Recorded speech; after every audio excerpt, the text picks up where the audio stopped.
Each week, nearly a dozen movies are released theatrically. 40 films a month, more than 400 a year. That's a plethora of cinema. Too much cinema. You'd have to be an addict to see all that, but don't fret. We've got you covered. This is CinemAddicts. Hey everyone, what's up? It's a new week of CinemAddicts. This is CinemAddicts episode 307. We are covering movies for the week covering Friday, August 15th, 2025. The movies reviewed include the documentary Checkpoint Zoo, Witchboard, The Glassworker, and The Final Run. The Final Run, by the way, stars our buddy. He's not our buddy. He barely knows us, but we love, me and Eric Holmes love. He should be our buddy. I know he should be our buddy. I'm joined by my co-host. Not my co-host. I'm joined by co-host Eric Holmes. And yes, he should be our buddy because that's Jeff Fahey. Both Eric and Holmes and I love Jeff Fahey. Eric Holmes took the reins this week to do that review of the Jeff Fahey film, The Final Run. Also, Bruce Purkey brings up the rear as he usually does every week over at the Cinem-Attic. He has reviews of Weapons and 28 Years Later. I still have yet to see 28 Days Later. Eric Holmes, 28 Days Later, 28 Years Later. Are you a fan of those 28 years movies? I've seen 28 Days Later. I saw 28 Weeks Later. Oh, my bad. I have not seen the 28 Years Later, wherever the new one is. Are you sad you haven't seen it yet? Are you excited to see it because of the previous two viewings of those 28 movies? I'm kind of not in a big hurry. Okay. I like the first one. The second one was okay. And with Danny Boyle. I can't remember what his last movie was, but remember he just came out with like Trainspotting 2 not too long ago. Several years back, I was kind of like... He did Yesterday. Remember Yesterday? I think he directed Yesterday, the person who actually is in an alternate reality. It's weird. Yeah, Danny Boyle used to be like day one, watch his movies. And for some reason, I've just been less and less excited to do that. Yeah, I never saw that. I mean, they usually end up being good, so I don't know why this is, but this is kind of where I'm at. It's interesting. We actually did a Danny Boyle film recently for our Patreon. We did a review of Shallow Grave, I think maybe a couple months back. Speaking of Patreon, I am a little bit late on this month, but for our bonus episode, we're covering the year 2012. So Patreon members and patrons, please give us a couple of movies that you want us to cover this month for the year 2012, as well as CinemAddicts listeners. If you have any suggestions, please hit me, Eric, or Bruce up for movie suggestions for the year 2012. Also, for our CinemAddicts YouTube channel, if you can just, subscribe to our CinemAddicts YouTube channel. Here's the big advantage of it is if you listen to CinemAddicts on our regular feed, which is on Apple Podcasts or Spotify or whatever podcatcher you use, those come with ads from Podbean, which helps us get a couple of pennies here and there. But if you subscribe to our CinemAddicts YouTube channel, you get our audio for free. No commercials, and that's a good thing. Or, obviously, Patreon members get early access to our weekly episodes as well as no commercials. But we like commercials. Personally, I like them. I can't speak for Eric or Bruce. Gives us a couple of pennies here and there for our main audio feed. But if you want to actually circumvent that, become a Patreon member, become a patron, right, on Patreon. Or if you want to be really frugal, which lately I've been really frugal, just subscribe to our CinemAddicts YouTube channel. We are, I think, currently at 781. We need to get to 1,000 subscribers, and we need to get to 4,000 hours. Just opening, and then hopefully we can make some money. If we get monetized on CinemAddicts, wouldn't that be nice? We get some money there, a couple pennies.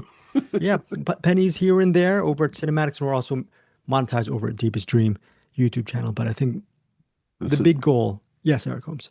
I was going to say, this doesn't have to do with monetizing, but Mitch Burns, yes. Movie Watch Club on the CinemAddicts Facebook page. So hop on there and join the group, because it's just one more thing you can do on there that will be quite fun. I believe we're watching Project Wolf Hunting this week. Project Wolf Hunting is the first pick from Mitch Burns and the CinemAddicts Movie Club. He just started that. Thank you, Mitch Burns. By the way, Mitch Burns has his own podcast. I don't know if he still does the Film Vaulters, if he still puts out episode under the Film Vaulters, but he does put out episodes under the Hollywood Persona or Hollywood Persona. Hollywood Persona with him and Ant. Yeah, and then the Film Vaulters, those pop up one. Okay. I think Film Vaulters might be like one of, since it's tangentially related to Film Vault, it might be one of those where it's, if we get someone to interview or something comes up, then we'll put out an episode. But Hollywood Persona is the regular. Unless I'm wrong, Mitch, then let me know. But I think that's how that goes. Yeah, Mitch Burns is a podcaster himself. Eric Holmes said does really good work over at the Hollywood Persona, and he just does good work, period. Whether it's doing stuff for the Film Vault, just really bringing our community together over at CinemAddicts, because Mitch Burns is actually a very social person and he likes to reach out. Whereas someone like me, Eric Holmes is actually a little bit more social, but me and Bruce Purkey were pretty much hermits. Bruce Purkey, I'd be surprised if he actually shows up at one of the movie clubs. He's still stuck in the attic and very introverted person. Bruce is less of a hermit, more of a captive, more of a prisoner. He's more of a captive. Yeah. CinemAddicts Movie Club. It's a Greg. You could leave. You choose not to. Bruce is tied up in the attic, so he's got no choice. So our CinemAddicts. Apologies for my voice. For some reason, it's really raspy this week. But for the CinemAddicts Movie Club, it's a subdivision, like Eric Holmes said, a subgroup of our CinemAddicts Facebook group. Which, if you join, become a member of our CinemAddicts Facebook group, you can also become a member of our weekly movie club. And it's right now, it's in its infancy. We're going to have a first week trial run, or maybe that's not even an episode. We're going to see how it goes with the chat. Mitch Burns is the moderator of the CinemAddicts Movie Club. We meet every week at a certain time on Friday, movie chat. It's not even on video or YouTube. Who knows? Maybe down the line we'll scale it up. But right now, just a bunch of huge cinephiles just talking about a movie that they watch on a given week. So the movie club this week for the first pick is Project Wolf Hunting. And which I love to do. One of the really cool perks by being a member of our CinemAddicts Movie Club is I will be hitting up random members each week will get either a digital code or a DVD or Blu-ray from me. So if you are a physical media fan, digital code fan, movie code fan, then join our CinemAddicts Movie Club. We have all the rules on our Facebook group page, and just hit up Mitch Burns as well. Thank you, Mitch Burns, for all your hard work on the movie club. Hopefully Project Wolf Hunting. Eric Holmes, didn't you love that movie? That's a great movie to rewatch for Friday when we do the movie chatting and everything like that. You love that movie, yeah, right? if I remember right, that was the kind of the Resident Evil movie that's not actually a Resident Evil movie. Right, it's on a and boat. It features all the blood. They took all the blood from all over every movie studio ever and just used every last drop of it in that movie. So movies since then have never had blood in it because they use it all in Project Wolf Hunting. Eric Holmes sounds like he's actually exaggerating and making a joke. That's not a joke. It's really all the blood from cinema history for Project Wolf Hunting. If you have no idea what this movie is, if you do not even want to join our CinemAddicts Movie Club, as of this recording, go to Prime Video. Project Wolf Hunting currently, as of this recording, is streaming there, and it's streaming in a lot of places. So whether you want to join our CinemAddicts community or not, I think the most important thing is if you're a cinephile and you want to see, like Eric says, all the blood, go to Project Wolf Hunting. Eric Holmes, I don't know if you saw this in our CinemAddicts Movie Club chat, but I've got to actually dig up my interview with the director. And I actually have some spoiler stuff that he talks about that I never used. And I've got to dig it up. Hopefully it's still somewhere in the computer. And that would be great to actually share with our movie club members. Yeah? Yeah. Not bad. Thank you. All right. Do you want to say anything? How's work? How's life last week? How you been? Any updates with you personally, Eric Holmes, before we get into the movies we got to cover? My recommends I did for it to put in Hostile Takeover.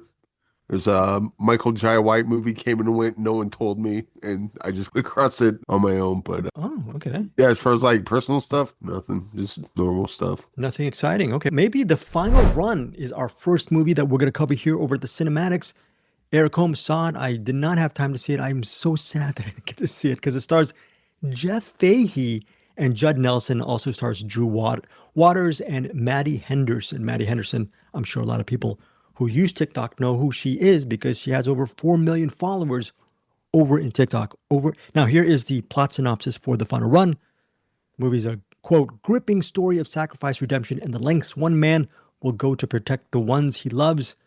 And it centers on a smuggler. He has one last job to complete in order to save the woman he can't live without. So, Eric Holmes, I'm assuming Jeff Fahey is that smuggler, that retired drug smuggler who's forced back into the game for one final run. And that's why the movie is called The Final Run.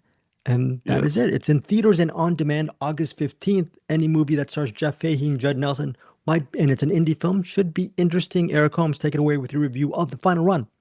Yeah, so this one, Jeff Fahey finds out his wife's got some disease, like cancer, something like that, and she needs a certain medicine and operation, and they just don't have the money to do it. And so Jeff Fahey, he used to be a smuggler, like way, way back in the day, and I believe it was Judd Nelson that took him down and got him sent to prison for doing what he did. Yeah. Of course, this is many years ago, and Jeff Fahey's since out of prison. And yeah, his wife's not doing too well. She needs money for medical expenses for this disease she developed, and they can't do anything about it. So she's probably going to die sooner than later, unless they can come up with the money. Jeff Fahey decides he's going to get the band back together, and then his granddaughter, Alex, helps him out. Problem is, Judd Nelson gets wind that he might be up to something, but he doesn't quite know what. And along with, I think it's Jeff Fahey, I think it's Alex's mom or Alex's sister, I can't tell, but her boyfriend is another cop that also thinks that something's going on. So he keeps trying to stick his nose in. Alex keeps trying to play distraction and try to keep his head pointed elsewhere. And then Jeff Fahey's, I don't know what you're talking about, but also don't talk to DA agents. Why don't you go kick rocks, that sort of thing. And this is more, I thought this was going to be kind of like an action movie, but it's not even really much of a thriller. It's just kind of, you're watching these people try to go about doing something that they really don't want to be doing, but they have to. And then so it's like a cat and mouse, but if the cat and mouse were really close to each other, not quite family, but pretty close to it. So then you get to see when Judd Nelson, for example, when he finds out, he doesn't find out what Jeff Fahey's doing, but when he finds out why he might be doing what he thinks he's doing, he's, I didn't know your wife had cancer and you're having trouble getting. And so now they're torn with, do I do my job as a cop or do I do my job as a human being and just look the other way? I know he doesn't want to do this, and I completely understand why he needs to do this. And am I going to be the a-hole that stands in the way of that? And so, more of a straight ahead drama more than anything else. Yeah, definitely a morality play. I think I would say like the very end, it was like a little tag at the end. This kind of, I wasn't crazy about that, but everything else leading up to that was really good and not at all what I expected going into this. All right, so it doesn't even sound like a cheesy cheeseburger B movie with no. This is, I like it. It feels like that. The setup feels like that. Yeah, but it doesn't have that tone at all once the movie actually kicks in. Were you okay with that tone? Because you might have been okay.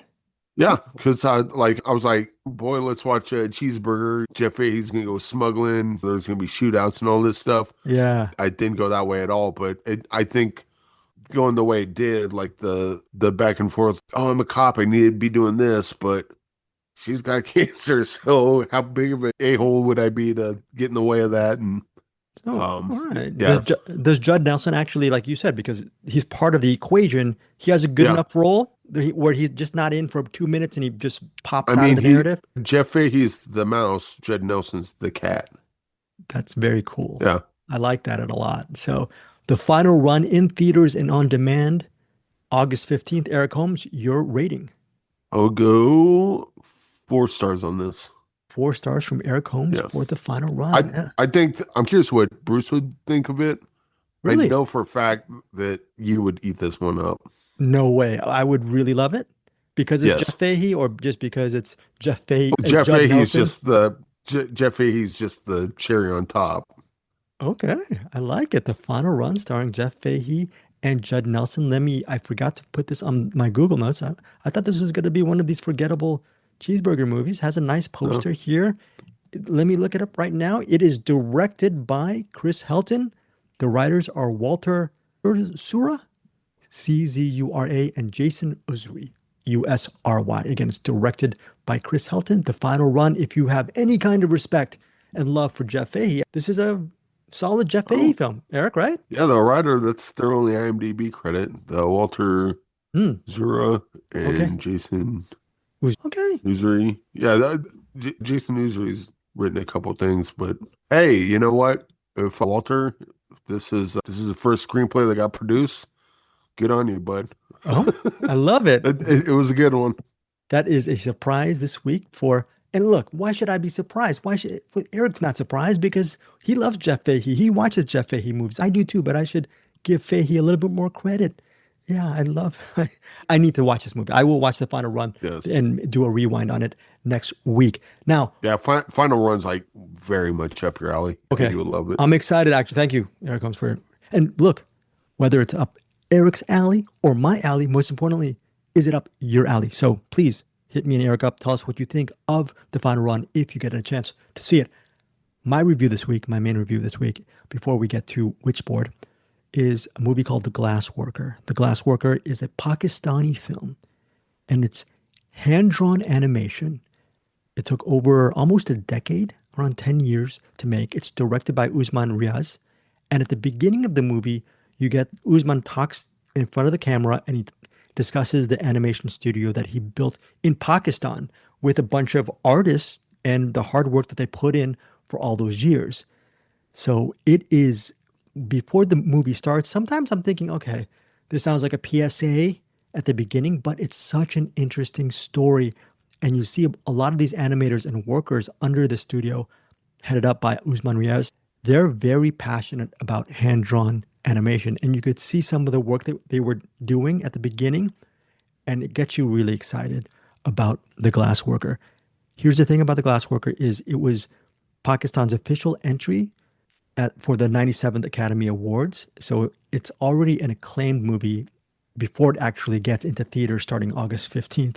And it centers on Vincent, he's a glassmaker's son, and Alice, she is a violinist who is also the colonel's daughter. What happens is Vincent lives in a beautiful town with his father. His mother has since passed on. They're both glassmakers. And Vincent learns the glassmaker business from his father, and he doesn't have really too many friends. It's just him and his dad working in the glass shop making glass. Eric, what is glass made of? Do you know? It's made out of glass. This is melted sand, isn't it? Oh, wow. Very good, Eric. Yes. I had no idea that glass is made out of sand. I'm an idiot. So very. I thought it was a trick question. No, you obviously for years you've known that glass is made out of sand. Here's the thing. I guess I'm horrible because I never knew that glass was made out of sand. That's another value added lesson I learned from the Glassworker. But I really love this movie because it centers on Vincent's friendship with the girl named Alice, and she's a violinist who comes to live in the town with her father, who's a colonel. Both of them are in the midst of a very war-torn area in this environment. So it's weird because Vincent and his dad, they're both pacifists, and they're in a town which is very nationalistic, and the people in the town support the military, and Vincent and his father, by them being pacifists, they're both outcasts. So obviously their glassmaking business doesn't do great, and they're a little bit of a pariahs in the town. So you get to see a little bit of that in The Glassworker, and you get to see how over the years Vincent and Alice just grow as friends. And it's about and Eric, you would like this movie because The Glassworker also a part of it, actually a big part of this friendship between these two young kids, and they grow up to be teenagers and really best friends. Their area is next to a cave. Inside the cave is a djinn. A djinn actually has some really interesting powers within the framework of the story. So if you're a fan of the supernatural, The Glassworker will work for you. And you get to see how much the djinn plays a very important role in young Vincent's life. You get to see Vincent's feelings for Alice flourish as the years pass by. And Alice, you get to see her POV of life in this small town, being a violinist in this academy and having this really close relationship with her military father.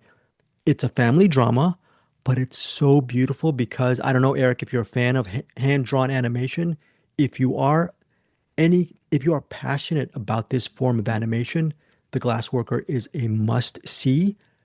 The only caveat I have, which I really love, is the ending of The Glassworker has a very, I don't want to say abstract, a very interesting ending, which people will have a lot of interpretations on what happened. And my goodness, if you want everything spelled out for you, as far as what happens, what really happens in the end, you might not end up really fully loving The Glassworker, but I really enjoyed the open-ended nature of The Glassworker. I loved the visuals, the storytelling was fantastic, and it's a very resonant film. And yeah, it's one of these movies that over the years I'm going to watch over and over again. This is my big gem pick of the week, and it's going to go down as probably one of my favorite films of this year, the year being 2025. My rating for The Glassworker, I actually said last night on our CinemAddicts Facebook group that it was 4.5 stars. I had just finished watching The Glassworker. 12 hours later, I'm just going to have to go 5 stars. This is a fantastic piece of art. And the fact that it comes from Pakistan, it took 10 years for the filmmaker and his crew to make. You could feel the actual making of glass is a tangible passion for these two individuals. You can see the filmmakers have so much heart and soul into this movie. It's a beautiful story, and I hope more people get to see it. It's in theaters starting August 15th, but then as the weeks progress, there will be a national rollout. I hope this movie gets a lot more attention. Does this sound any kind of interest to you as far as hand-drawn animation, open ending, and war-torn small town area, and there's a djinn in it? Any kind of elements to this? It does. I'm curious, does it end its ambiguous or does it earn its ambiguous ending? Great question. For example, with Suleiman's story, the whole point, it was leading up to that ending, which they left ambiguous, which I thought was a cop-out.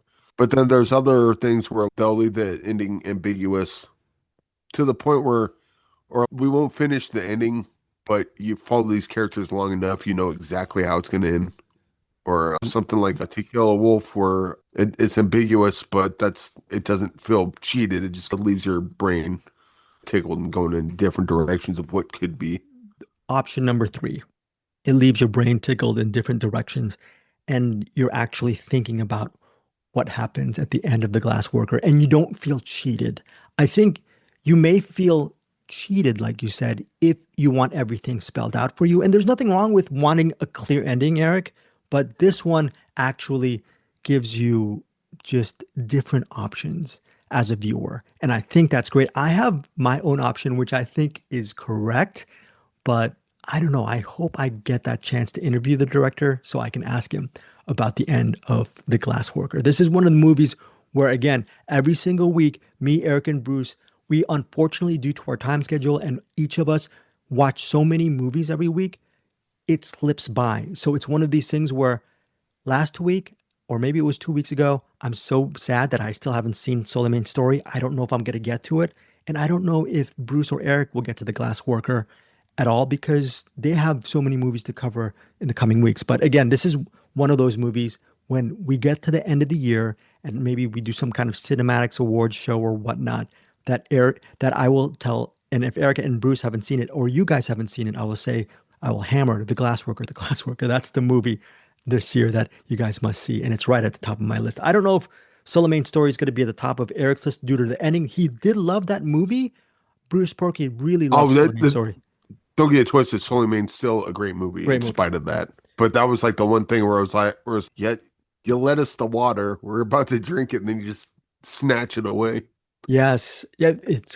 I'm not going to tell you. I told Bruce Purkey earlier this morning, I said, hey, if you want to not see maybe one of our featured films next week and actually take some time to watch The Glassworker as a rewind, please see it. And then Bruce Purkey said, cool. So maybe Bruce Purkey at least will get to see it. Eric Holmes, it will be probably missing out on it because he and I were doing this together. So it's one of these things. Maybe there's a Scott Adkins film he has to see, and unfortunately, he won't get to The Glassworker. So there's definitely a Michael Jai White movie I need to see again. So. We're going to talk about that in a few moments. But before we get to the Michael Jai White movie, by the way, Michael Jai White is, along with Scott Adkins, a very top type of, and Jeff Fahey, a top actor for Eric Holmes. We're going to get to one of his passions in a few moments. That said, There's a movie called Witchboard. It's directed by Chuck Russell. He's a director of The Mask, A Nightmare on Elm Street. And I think he directed, I could be wrong, Eric Holmes, I should look it up. I think he did Eraser with Arnold Schwarzenegger, and I love that movie. Could be wrong. Yeah. Also did The Blob. Okay. Okay. Yeah. What do you think of him as a director in general? I just think when you see a Chuck Russell movie, he's an entertaining filmmaker. Good. He's a good. Oh, didn't he do the Scorpion King? He did one of those. Okay. He's a good director. Very good director. And here's the thing. Filmmaker Chuck Russell, his new movie, Witchboard, it, quote, resurrects the 80s horror classic with a chilling new vision. Set in New Orleans, a cursed artifact unleashes a vengeful witch, drawing a young couple into the deadly spiral of possession, temptation, and occult terror. It's rated R. The running time's 112 minutes.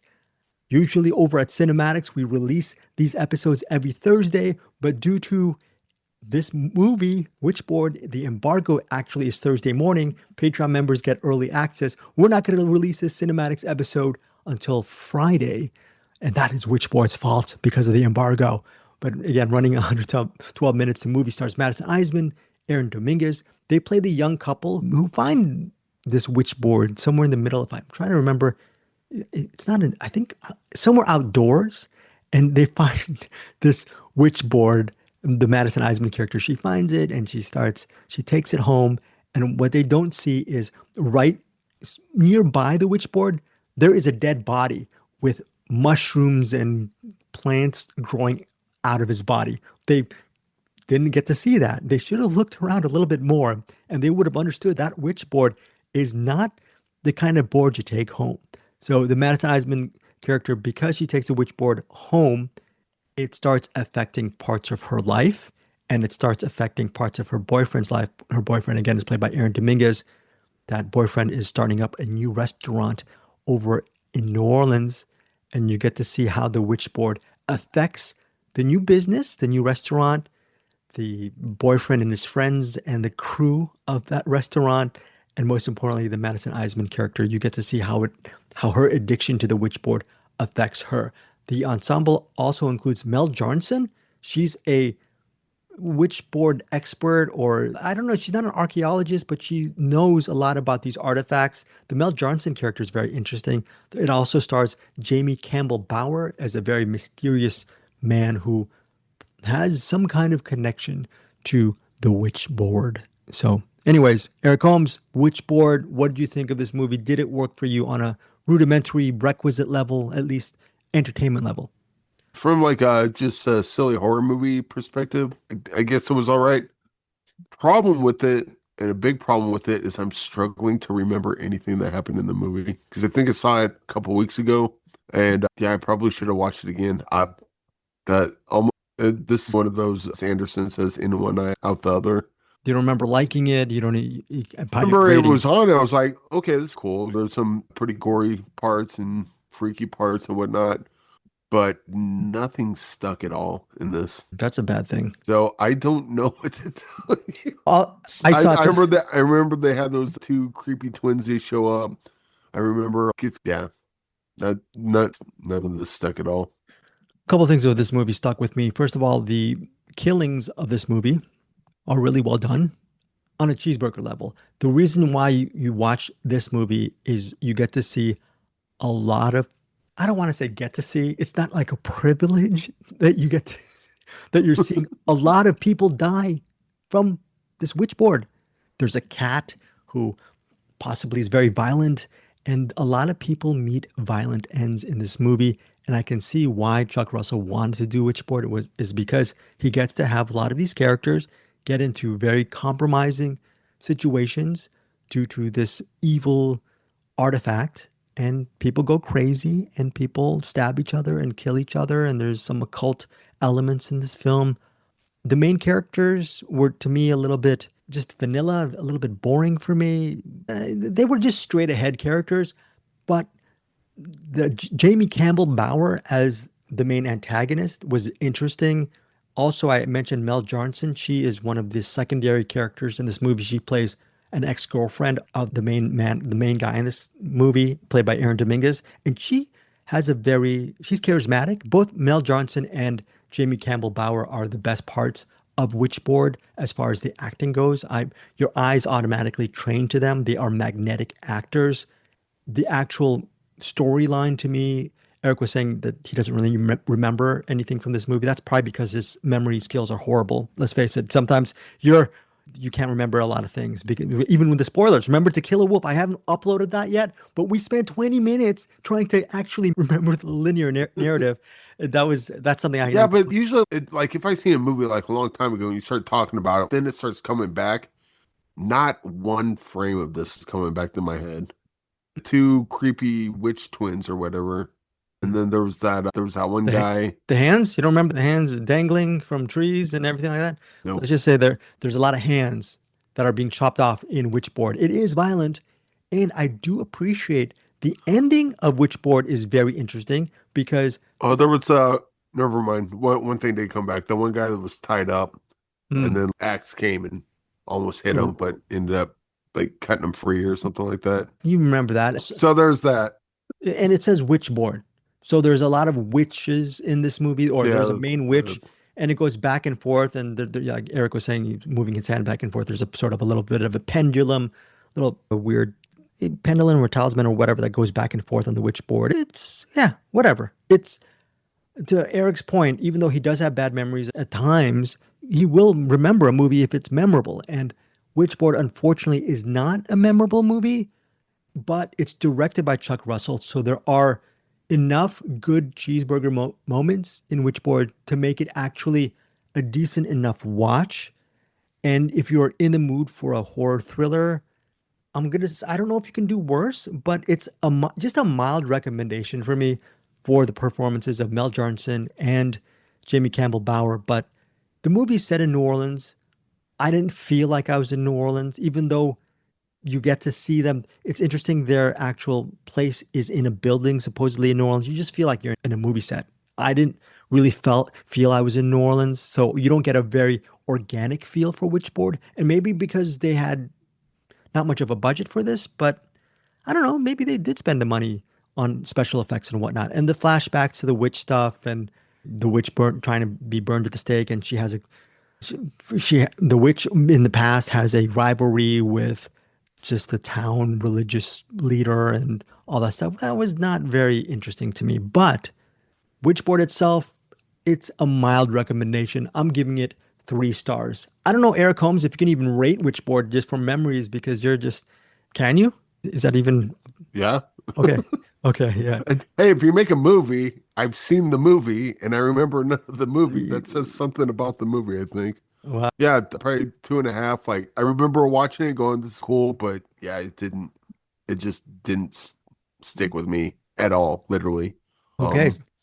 Like little bits and pieces are starting to flash back as we're talking about it. For the most part, this was, I didn't hate it. I remember enjoying it while I was watching it, but this is not going to be a movie that you're going to watch. And even if you have a great memory, as I do not, I think you would probably watch Witchboard, and then a couple months would go by. Someone would say Witchboard, and it's like, oh yeah, I think I've seen that. I think it's one of those kind of movies. Yeah. Not bad, but not great. Not.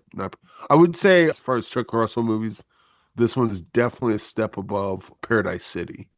Yeah. So there's that. I actually disagree. I love Paradise City because that stars John Travolta and Stephen Dorff, and it's such a fun, bleeping movie. But yeah, but I think that one I remember very little of too. But yeah, I think I liked Witchboard better. Okay, so that is 2.5 stars from Eric Holmes for Witchboard. I'm giving it 3 stars. It's just a mild recommendation for me. Let us know what you think of this movie, which comes out on Friday, August 15th. Finally, we get to Eric Holmes with a recommendation for Hostile Takeover. Eric Holmes, I have no idea what this movie is about. Take it away.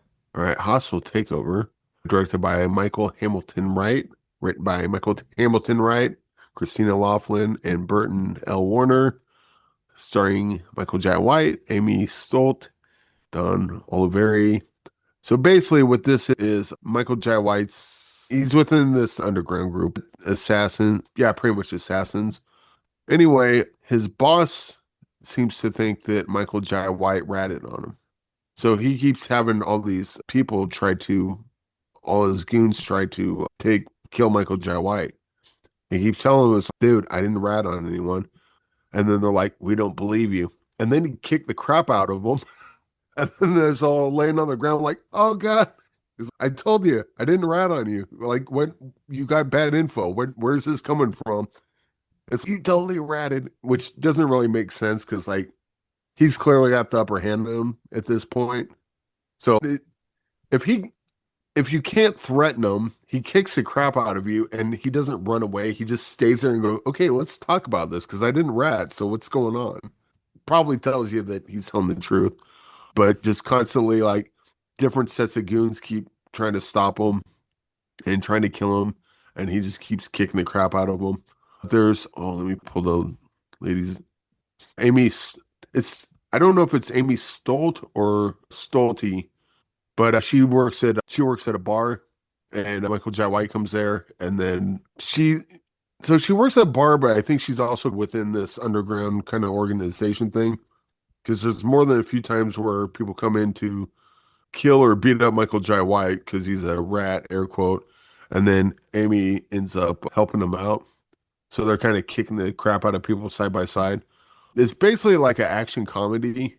They definitely lean real heavy on the comedy in this. And the action's great.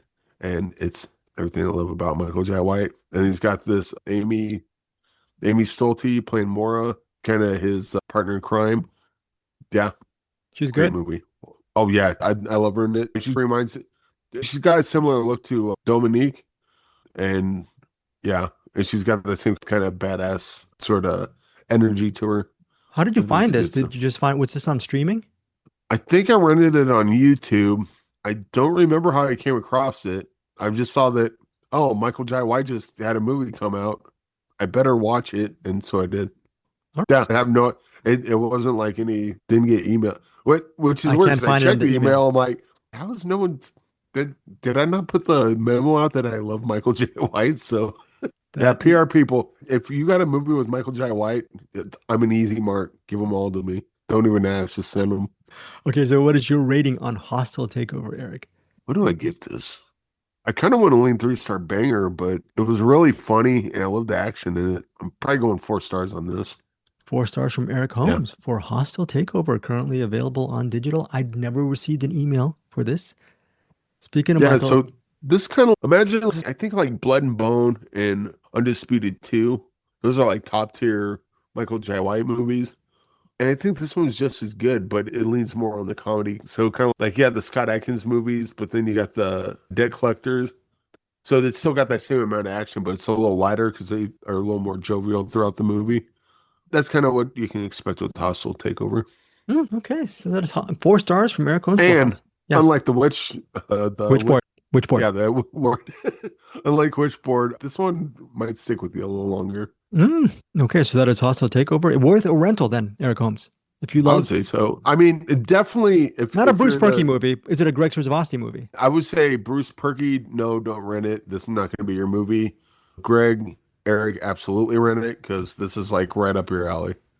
Wow, Eric. First off, very good. I'm glad you found Hostile Takeover. I need to figure out how we can get Michael J. White. Is it J. White or Jai White? I don't know. I think it's Jai. I was going to say Michael J. White. Okay, so Michael J. White. Okay, so wasn't he? I could be wrong. Wasn't he? What was that movie? That his big movie from 30 years ago? Spawn? Was he Spawn? He wasn't Spawn. Who was Spawn? Okay. Yeah. Okay. Did you like Spawn way back in the day? I was a fan of the Spawn comics, but it's not a great movie.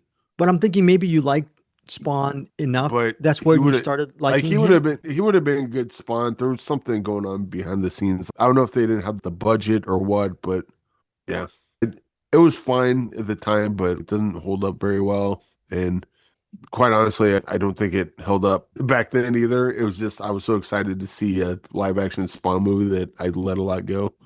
But I would say none of its problems had anything to do with Michael J. White. I think it was more how the movie was put together just in general. I was just thinking maybe because of Spawn years ago, that's when you started becoming a Michael J. White fan. Maybe. Also, so like in the Spawn movie, like Michael J. White, like his acting's not great, but you see him in movies now and he's fantastic. So did he just get better at acting, or was he just poorly directed through Spawn and they took whatever crap take that I have no idea. Spawn seems like Would you ever ask him that question if you got to interview him? I guess in a different way. I would be like, I would if I thought that I could do that in a way that like doesn't come off like, hey, screw you, you sucked in Spawn. Like that wouldn't be at all. That's not, like, and that's not what you mean, right? no, yeah, of course. I just think that when you see someone that's talented at something, and then you see them in something that they did that same thing that they're talented at, but it's not good. Yeah. You don't look at that one thing and go, ha, see, you suck. You're like, wait, what happened here? Well, yeah. There's something that happened here that doesn't match everything else that I've seen you do within the same realm. Maybe a bad direction, or maybe bad editing, or who knows? DP, I have no idea.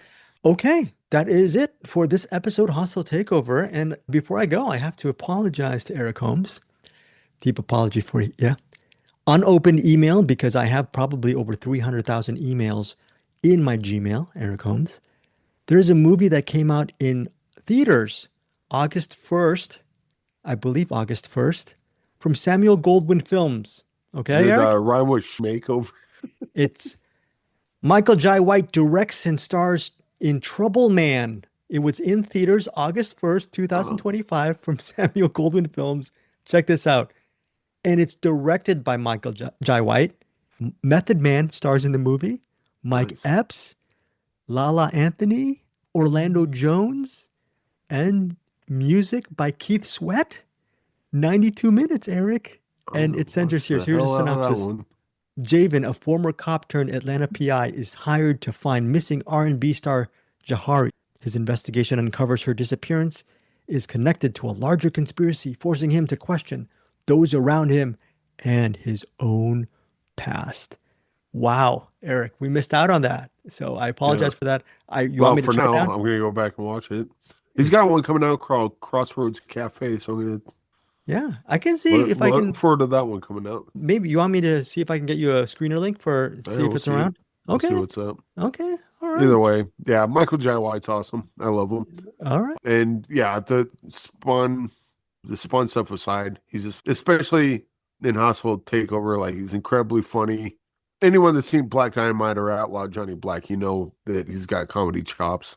But he'll do like romantic comedies or Hallmark type movies. He crushes it in those too. And then he does action, and that's when my favorite actors. I start wearing holes in my jeans. Yeah. But yeah, I love Michael Jai White. And yeah. Yeah, and anything. Okay. Go watch Hostile Takeover. It's rad. Okay, very cool. That is it. An extra Eric Holmes recommendation. Bruce Purkey has a lot of stuff over at the Cinem-Attic. Before we get out of here, Eric Holmes, you want to say anything before we get out, and to promote or to say or to talk about? Right off the top? Anything about a zoo or? Oh, no. Here's the thing. Checkpoint Zoo, I've seen it and I've heard Bruce's review. Whatever Bruce says applies. I love Checkpoint Zoo. This is a Witchboard situation where you're like, no. things like, I saw this, I remember nothing about it. Checkpoint Zoo, I interviewed the director. Really amazing documentary. Bruce Purkey has that review coming up. Didn't want to just do a double thing on that. And then also Bruce Purkey has some... I also saw Weapons, which, Eric, you need to see Weapons. It's a very interesting movie. Bruce Purkey will have that review. And he has some spoiler stuff as well on Weapons and Checkpoint Zoo over in the attic. And that is it. We are done for this part of Cinematics. Let's get over to Cinem-Attic. And of course, here is Bruce Purkey over at the Cinem-Attic. Here we are again in the Cinem-Attic, the attic of cinema. I didn't even have to climb down this week. I don't know why he left the hatch entirely open. I don't know if it was just, I don't know, maybe he forgot. Maybe someone broke the twig and dusted away the salt. That'll make sense to a few of you out there. Either way, actually, he wouldn't have broken the twig. That wouldn't have caused it. He would have left the twig in the water. Now you're really confused, or you're really like, oh, I get it. I see what he's talking about. This week, I have 4 movies. I have one movie that's a straight up recommendation, or talking about a movie that's not currently in cinemas right now, but recent past. And that's going to be 28 years later. I caught up with that. I don't know, what is it? 4 months after it came out, 3 months, something like that. It hasn't been that long. And then for screeners and for brand new movies, I have a documentary called Checkpoint Zoo. I have a movie called Witchboard, not the Witchboard from the 80s, if I remember correctly, but same name, Witchboard. I don't believe it's a remake, but I don't know if I ever watched that original. And I also saw in the theater yesterday, so it's still fresh in my mind, but also I haven't really fully mulled it over yet. I saw Weapons, which probably one of the most buzzy movies of the year so far. So everyone's been talking and memifying Weapons, talking about Weapons, and I will talk about it a little too. All right, let's go into the screeners. This week I had a documentary, Ukrainian documentary called Checkpoint Zoo. This is one I saw flash across our little promo screens. We get things offering, hey, get a screener, do an interview, blah, blah, blah. They pop up on our emails. A lot of times I don't really get too deep into those because I'm not doing the interviewing part. But I saw this one and it caught my eye. The name was a little bit odd, but then the description was enough to rope me in. Checkpoint Zoo, by the way, is directed by Joshua Zeman. And here is the basic concept of this, which is another thing that kind of points out sometimes with a great documentary or with a really good documentary, you need a really simple concept or catch or something that is going to pull people in. And this is basically taking place in Kharkiv, Ukraine, at a place called Feldman Eco Park. An eco park, it's like a zoo. It's not like a full giant zoo that you get like in, I don't know, Nashville or someplace. But it is a relatively large zoo in the sense that it's not just like some backyard place with 20 animals. I think they have 5,000 or 6,000 animals. They have quite a few animals.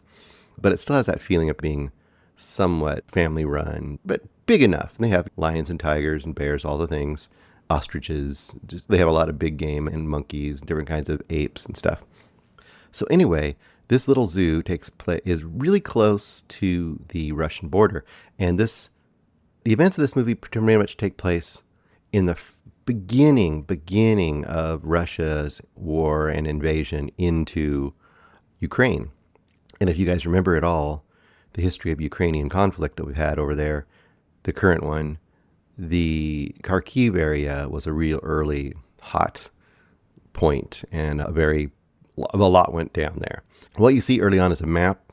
They give you a really simple map on the screen, and it shows the Russian front line, and it shows the Ukrainian front line near Kharkiv, and right in the middle of it is this little eco park zoo. So really quickly, you get a lot of the workers and the staff members of this zoo are worried about the animals. And I think they're all filming with GoPros and cell phones and stuff. And I don't know why they started to film so early, but for whatever reason, they were filming themselves quite a bit. And I think you find out very quickly that part of the reason they do it eventually is because they want to get the word out and they want to let people know what's going on. And they're hoping to have people from wherever kind of help them, because very quickly they discover this is unsustainable. If these animals are going to survive, we need to find a way to get them out of here. First, they're trying to go in and just feed them and bring them food every few days, but that's just not really enough to keep some of these big game animals in good shape. And very quickly, shells and various errant bombs and things are hitting this park. In fact, very early, it was one of their buses. They have a zoo bus it's wrapped with graphics and stuff for the zoo. And very quickly, I think one of the park members and the bus driver get killed by machine gun fire, like in the parking lot of the zoo. And the main, like, not headquarters, I would say like the main office gift shop area of the zoo is almost bombed out almost immediately. But a lot of the animals are okay for now. And some of the footage is even within the first few days. So what happens in this movie is it's done in a fairly, I guess I would say, it would be like, it's done in a fairly conservative or basic style for documentary filmmaking. You get some talking heads, you get the people at the time talking about it, as well as the actual footage. It isn't just all footage or just all talking heads. You get that mix that you get in kind of a standard documentary format. One thing that kind of threw me off guard, though, is I was wondering, when we had the talking head segments, I was assuming, like, obviously if you're seeing these people, they made it out and they were fine. But then in the middle of one of those talking head sequences, you hear bombing in the background. You hear shelling, and they stop and they comment on it. The person does. Oh, yeah, that's what we hear every day. So you're like, oh, okay. Even while they're filming this documentary talking head moment, they are being actively shelled. So you get the feeling that the threat is much more pervasive than you might have thought originally watching it. This is one of those documentaries that really, I think, works based on the unusual facts that slowly unfold for you, and just watching such a weird thing, like basically the footage of the animals and the people trying to run in there, and they get a whole bunch of just off the street kind of people start helping them, people who are just in the area and want to do something to help. So it's not all workers that are experts with lions and tigers. Very quickly you'll see the effect of that, of being an amateur just running in to help with all these giant game animals. And as it unfolds, I'm not going to give away what unfolds, but as it unfolds, it takes some really interesting twists and turns and things I did not expect. The ways they try to save the animals and places they find to house the animals for a while, and just the ongoing, like I said, pervasive threat of shelling and drones every time that they're in the park. The danger is palpable, and it really makes it a combination of a kind of a thriller, but also just a documentary in a microcosmic documentary of the Ukrainian situation there. Because even though it's dealing with animals, you're like, why are they worrying about these animals? There's people that are going to die. They don't ever forget that, this movie. And when those moments come, they are striking. But by staying so focused on this one single place and this one single event, and just the anger-inducing effects of just what could be more, I guess, innocent per se than animals. Animals aren't choosing to be there. They're not choosing to even be in cages, which there's a whole question of that comes up as well. But if they are in cages, as humans, it's your basic expectation that you'll at least keep them safe, fed, take care of them to the greatest degree you can. And to add this threat of war is just something crazy. And just to watch the people acting in a way that's absolutely against their best self-interest to help these animals makes it very compelling. I really like this documentary a lot. I think this is a documentary that has pretty broad appeal. It works as a anti-war, anti-kind of Ukrainian invasion movie. And there's one thing I won't spoil. There's a couple of things I won't spoil, but there's a thing towards the very end that's more human-based than animal-based that is really gripping and something I haven't seen. And I've seen quite a few different documentaries about Ukraine, but it's such a small moment, but such a huge moment. I might even do a tiny spoiler on it at the end of this. This documentary is very highly recommended by me. I'm going to probably go, I was going to go 4.5 or 5 stars. I'm going to go 5 stars in this because I think it does everything you want from a documentary. And I could recommend it to like just about anybody, unless you just absolutely are too squeamish to see stuff about war. And if you are, you should probably see it as well, because if you're that squeamish about war, you should know what's really going on in the world. So I'm going to go 5 stars on Checkpoint Zoo. Could not recommend it enough. I really almost want to talk about some of the spoiler things, but it's one of those movies or documentaries where the discoveries of what's happening are part of the journey. So I do not want to take that away from you. Definitely worth checking out, especially if you're a documentary fan. Checkpoint Zoo. Now, next up, I'm going to go to a movie in the theater, and that is Weapons. This is a movie that definitely would need a lot of spoilers. Weapons is by Zach Cregger. He made Barbarian, which I think 2/3 of it I loved. The last third I didn't love as much, but I still liked the movie quite a bit. It fell off a little bit in the end. And this is probably one of the most, this being Weapons, one of the most hyped movies of the year. I've seen quite a bit of buzz on it.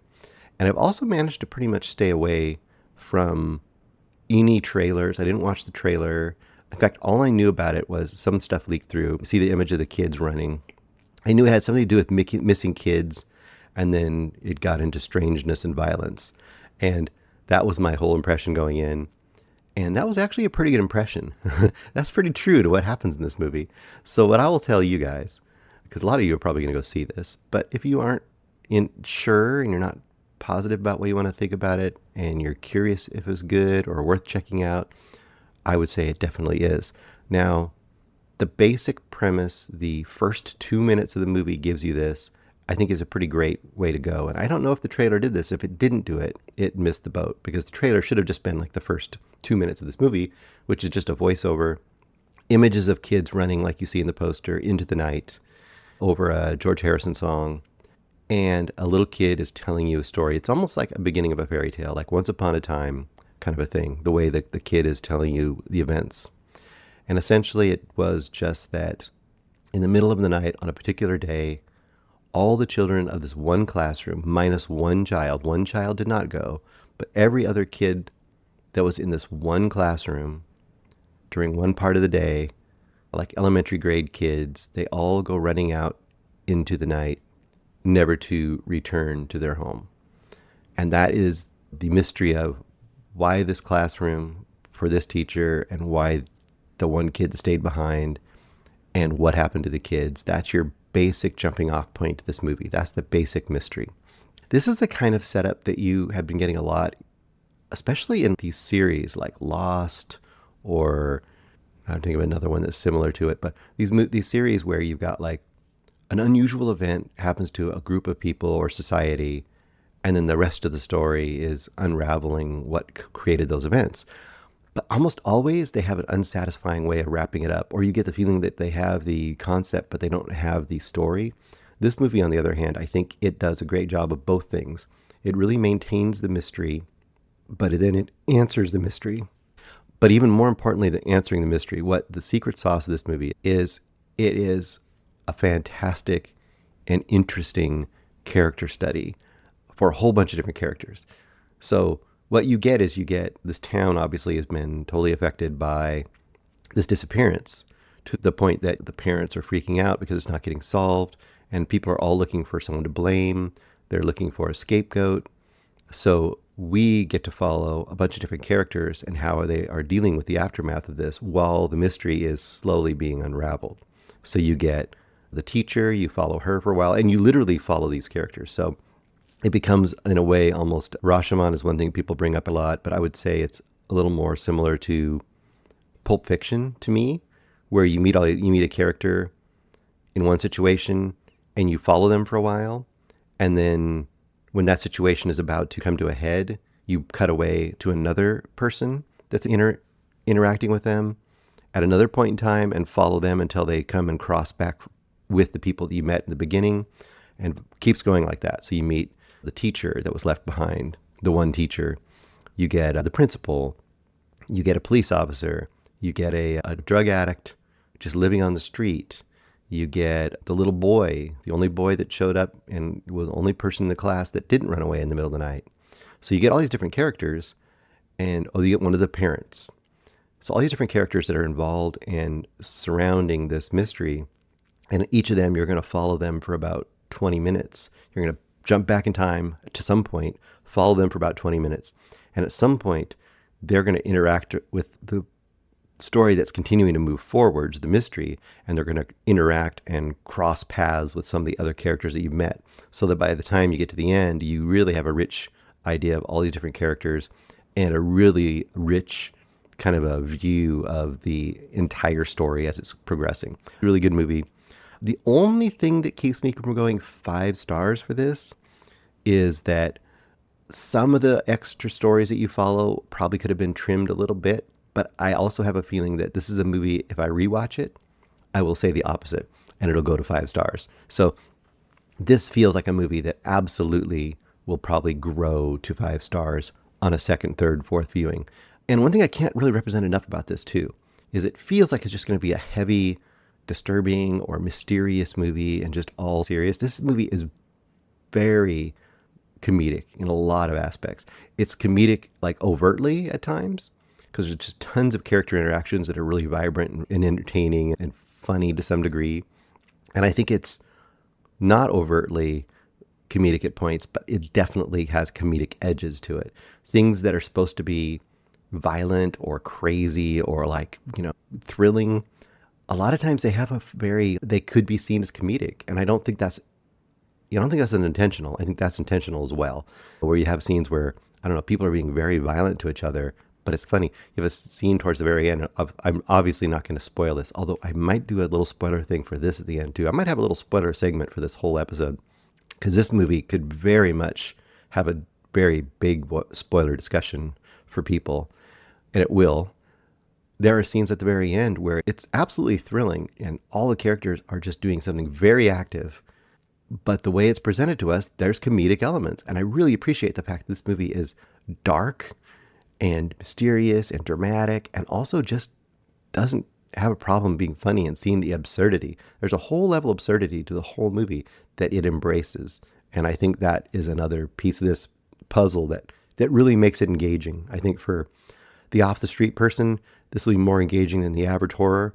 For a person who wants a really straightforward horror movie, this might be a little bit too in its own head or artistic, I guess, or maybe just a little bit too, it might just be a little bit too much character-based. But I think for a vast majority of movie lovers and horror lovers, I think there's a lot to be loved about this movie. I am, like I said, 4.5 stars on Weapons right now. Definitely one of the best kind of Hollywood releases, bigger releases this year. It'll easily be up pretty high on my list at the end of the year. Love Weapons and really look forward to what he does next, because I think Barbarian was a great start that didn't quite hit it out of the park for me. And this one's like hitting it out of the park for me. I'd love to hear what you guys think too. Okay, the other screener I had this week was Witchboard.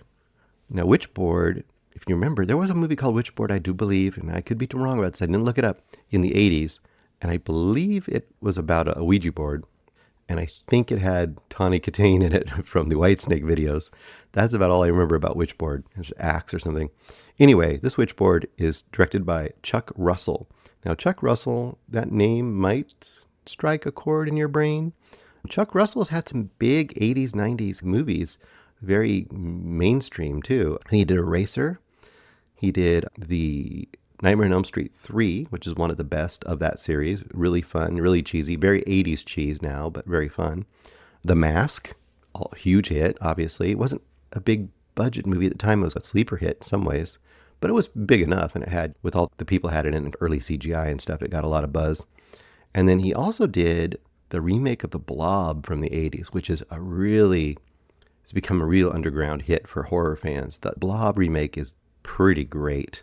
And if you haven't checked that out, especially if you like movies like The Thing and stuff that they did in the 80s, The Blob is one of those, kind of a retake on an older property that they did a great job, and it was a very fun horror movie.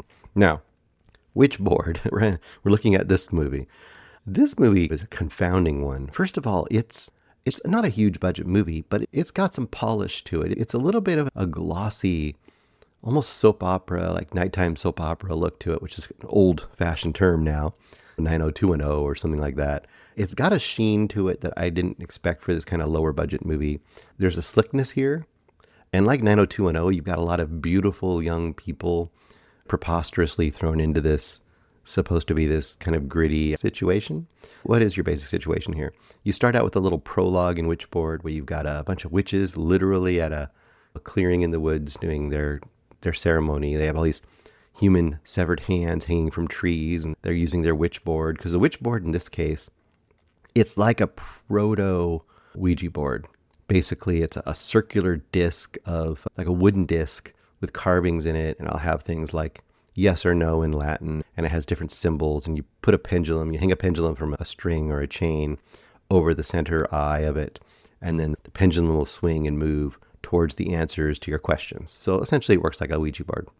Anyway, you got this witches gathering way in the past, like in the, 1500s or 1600s. They probably told me, but I forgot. And gets disrupted by the witch finder, and a big battle ensues. And the witch and everybody, and people die. And the Witchboard is left on the ground with blood soaking into it, which it sucks up immediately. And then flash forward to present day, and some unknown person is stealing the Witchboard from a museum in New Orleans. So this is a relic now. And then you flash forward again, and you just have this group of, like I said, beautiful teenager / 20-somethings, probably 20-somethings, I would say. And they're all in the woods searching for fungi and truffles and mushrooms and things, because the main dude, what is his name? Christian, played by Aaron Dominguez, is searching for ingredients for his brand new restaurant in the French Quarter of New Orleans. And his girlfriend Emily is helping him, and she's looking around the woods for these mushrooms, and guess what she finds? The Witchboard, just laying on the ground randomly. And she brings it back, of course, And then there's other characters here, don't matter as much, but a whole little Scooby-Doo group of people. And I was like, okay, it's a basic setup. We found this ancient witchboard. It's going to be cursed or something. And at first I thought, this is going to be like a B-grade Final Destination movie, because really quickly, the main character ends up being Emily. It's Emily and Christian, but Emily is the main one. She starts playing around with the witchboard and trying to use it. She's shown the basics of it. And while she's doing it, this whole chain of events happens in Christian's kitchen, causing one of the workers there to have a demise, I say. It's a very like a Final Destination-esque kind of a sequence where it's this thing's turning on and another thing's going to slip, spill, and all these events are going to happen. It's going to lead to this kind of a string of events that's going to cause someone to get killed in a creative way. And I thought, okay, that'll be fun if this whole thing is a bunch of Final Destination kind of kills caused by this cursed witchboard. They're going to have to figure out how to destroy it or something. A basic concept, but it would be a basic horror movie trope done effectively. But no, it kind of veers away from that, and it gets very convoluted, and it becomes like a body swap movie at one point, and a whole history of the old witch thing that we saw coming into play with the current reality. And then there's a whole like there's like almost this Eyes Wide Shut sort of a thing going on, where you've got this rich manor and this very overacted character, Alexander Baptiste, played by James Campbell Bower, where he's like this antiquities expert, but he also might be the evil guy who has these blonde witch triplet like sidekicks with him. Yeah, you're just like, if you're starting to get confused and starting to say, Bruce, what is this mess you're describing? It's true, it is a mess. This ends up being like a huge convoluted thing. Now, to some people that might be something to praise. Oh my gosh, they really went out on a limb with this and did something different. But like I said, to me, it's a mess. It almost feels like it could have been like part of a series. Like they could have extended it out. Not that it was that interesting, but the way that there are so many different characters and plot lines and elements thrown into the quote gumbo of this, it felt like they had a bigger, longer story they could have made out of this, but it got compressed into a single movie. Unfortunately, there wasn't enough fun here. I would say there's like 3 moments where it goes a little gonzo and you have kind of a crazy death scenes. There's one on a rooftop. There's one I already described in the kitchen. And there's one in the restaurant opening, which was a lot of fun, even though it was addled by some really cringy CGI. The idea of it was pretty fun. And I wish if it had just kept that sort of crazy energy throughout the whole movie and just leaned into the camp more, I think I would have enjoyed it more. But as it was just a silly mess that overall, it just didn't do much for me. Witchboard, I'm only going to be able to give it, I'm going to go 2.5 stars, because it had enough fun moments that I could have really gone with it if it had just leaned into that more. So 2.5 stars. Okay, the last movie I've got for y'all, and then I might throw a few spoilers, like I said at the end here, just really quick ones for the Patreons. 28 years later, I caught up with that. Still a bit, it's available on digital right now. It should be streaming pretty soon. 28 years later is Danny Boyle, of course, who did the original 28 Days Later. He did not do the 28. What was the one between that? I already forgot what they're called. He did the first movie, and he did this movie, and of course he did Trainspotting, and we just recently did Shallow Grave on our Patreon and stuff. So he's done a ton of things, of course. 127 Hours. He likes number movies. 28 years later, of course, notably is also his team up with Alex Garland as a basic writer for this movie. The main stars in this are, you've got Isla, played by Jodie Comer. You've got Jamie, played by Aaron Taylor Johnson. You've got Dr. Kelson, played by Rafe Fiennes. And you've got Spike the Kid, played by Alfie Williams. This is a really odd movie. And this got a lot of divided reactions when it came out. People were really enthusiastic about this and very high expectations. But I think when it came out, it got a lot of praise and it got knocked a lot too. It got both ends of the spectrum, which made me curious because that usually means it's an odd or interesting or daring movie. I think this is daring in some ways and very safe in other ways. The best way to think about this movie, I think, for me, is to think of it as like a mini anthology. It really isn't presented as an anthology, but the way it works narratively, is like an anthology. So for the first part of this movie, first of all, it's 28 years after the rage virus broke out. So you're watching what the world looks like. And the basic setup here is interesting in that the whole of England has become like a quarantine area. And presumably it's worse off than the rest of the world with the virus. In fact, the rest of the world might have overcome and conquered and beat the virus, but the patrols kind of keep England isolated, almost like Escape from New York, Manhattan Island or something. They're just kept isolated there. So you just got this feral tribal world there of zombies. And you got this tiny little island, which is a real place. And I should have written down the name of the place. This tiny little island in Scotland, which essentially every day when the tide goes down, there's a little causeway, like a stone path that leads from the island to the mainland. And it's only there while the tide is low, which is really interesting and I guess a real thing. So it's a really cool, like actual location to use for this kind of a thing. And you got this little community on that island. You got that kid Spike. His mom is really sick. His dad is trying to train him on essentially becoming a man. And I guess this is a rite of passage for any of the younger people as they come into teen, quote, adulthood, is that they get to basically do a trip to the mainland and learn how to survive and how to kill the, quote, zombies and how to survive in that world if they need to go over there. Almost, I don't know, like a Native American thing where you have to learn, you go on your first hunt or you have to go on a vision quest or something. One of those sort of things. So the first third of this movie, or yeah, probably about a third of this movie is that. It's like father-son survival, teaching him the ways of the world. How do you deal with this violent and dangerous world out there and learning, becoming a man kind of a thing.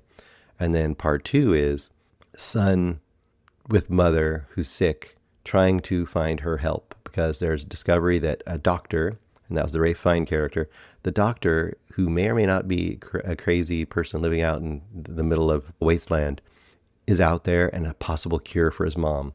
So the second third kind of becomes mom and son bonding and them meeting other people and learning how to survive in that world. And then the final third has to do with the doctor and the denouement of the mother-son situation. Kind of leave it like that. I don't want to give it all away.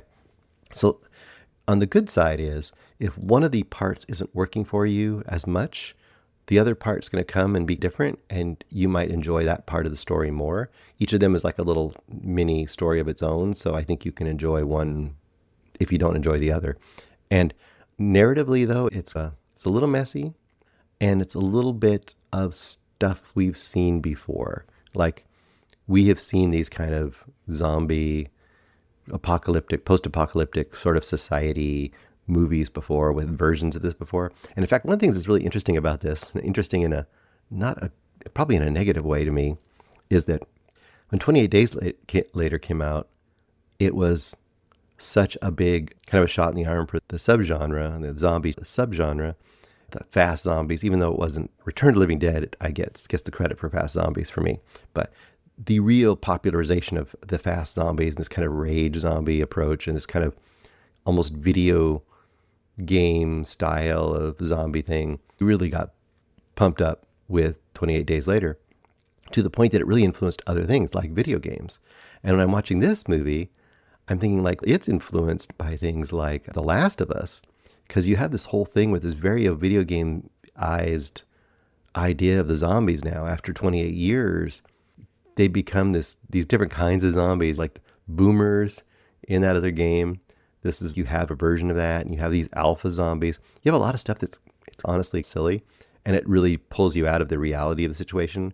Of course, it's not a real situation, but at least a realistic-ish situation. These kind of really ultra stylized like zombie types, to me, is very video game coded. And that's one of the problems here too. It's just, I wouldn't say I didn't like it, but I would say it was definitely a disappointment. I felt like a lot more could be done with this movie. And every time it did something really cool, it would do something that was silly. So it always was undercutting itself at every turn. Every time when I thought, I really like this movie. This is really cool. And then you'd have an alpha zombie, naked giant, I'm not going to say what, but everyone's probably heard about it, alpha zombie guy that's running around. And you have to ask yourself, like, what are the rules of this? Or you have a pregnancy situation in this movie that makes no sense, and the reactions of our characters makes no sense, and it just pulls you straight out of the story, because you're like, we've been running this whole time with this very realistic and very grounded post-apocalyptic situation, and then these characters are doing something that makes no sense to their own rules and just to their own survival. And then what people have talked about a lot is the final 5 minutes of this movie. It tonally really goes weird places, and I can realistically understand why it went there as far as what it's trying to do with its characters. But as far as storytelling, it's a huge misfire, in my opinion. It's so silly and just tonally not good. I think overall I'm 3 stars.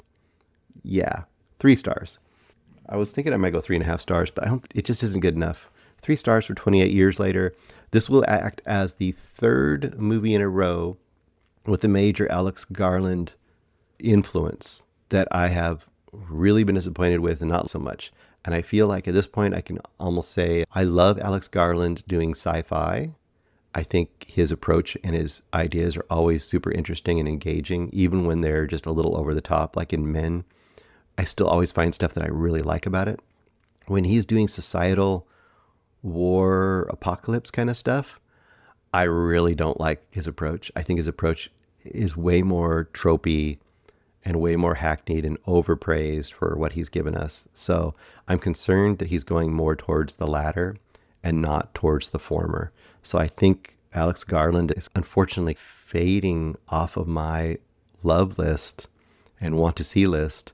Him and Eggers are both like tipping towards, I don't know, man. I don't know. I really like what they're doing these days.